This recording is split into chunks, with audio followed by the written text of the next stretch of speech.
கவிஞர் கண்ணதாசன் அவர்கள் எழுதிய பாடல்களின் சிறப்பை பற்றி நம்ம பார்த்துட்டுருக்கோம். முதல் பதிவிலே கண்ணதாசன் அவர்கள் தேர்தலில் தோற்ற பொழுது எழுதிய பாடல் ஒன்றை பார்த்தோம். அதற்கு பிறகு அந்தாதி முறையிலே ஒரு பாடல் எழுதியிருப்பார் என்பதையும் பார்த்தோம். 2 படமுமே வெற்றி படம், பாடல் 2ம் கட்டிதொட்டு என்றும் பிரபலமான ஒரு பாட்டு. இப்போ இந்த பாட்டு உயிரெழுத்து பாட்டு. அது என்ன, உயிரெழுத்து இல்லாமல் எந்த பாடலும் எழுத முடியாது. ஆனால் அந்த உயிரெழுத்தையே முதல் எழுத்தாக வைத்து பாடலை எழுதியிருப்பார் கண்ணதாசன். அதுதான் கண்ணதாசனின் சிறப்பு. இந்த பாடலின் சிறப்பும் அதுதான். அது என்ன பாட்டு, அதுதான் இப்போ நம்ம பார்க்க போகிறோம். சரஸ்வதி சபதம் அப்படிங்கிற ஒரு திரைப்படம். அந்த சரஸ்வதி சபதத்தின் கதை என்ன, கல்வியா செல்வமா வீரமா, இதுதான் அவன் 3 பேருக்கும் போட்டி. இதுதான் கதை.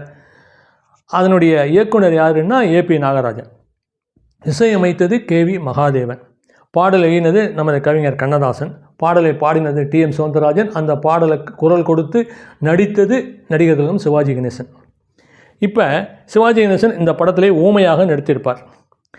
அவருக்கு பேசும் திறனை அளித்த சரஸ்வதி தேவி அவனை மிகப்பெரிய புலனாக வருவாய் என்றும் வாழ்த்துகிறார். அப்போது சிவாஜி கணேசன் பாடக்கூடிய ஒரு பாடல், அகர முதல எழுத்தெல்லாம் அறிய வைத்தாய் தேவி, ஆதி பகவன் முதலென்றே உணர வைத்தாய் தேவி, இயலிசை நாடக தீபம் ஏற்றி வைத்தாய் நீயே, ஈன்றவர் நெஞ்சை குளிர வைத்தாய் தேவி, உயிர்மை எழுத்தெல்லாம் தெளிய வைத்தாய், ஊமையின் வாய் திறந்து பேச வைத்தாய், என்னும் எழுத்தென்னும் கண் திறந்தாய், ஏற்றம் தரும் புலமை தந்து ஆற்றல் தந்தாய், ஐயம் தெளிய வைத்து அறிவு தந்தாய், ஒளி தந்து மொழி தந்து குரல் தந்தாய், ஓங்கார இசை தந்து உயர வைத்தாய் தேவின்னு இந்த பாடலை கொண்டு வந்து முடிச்சிருப்பார்.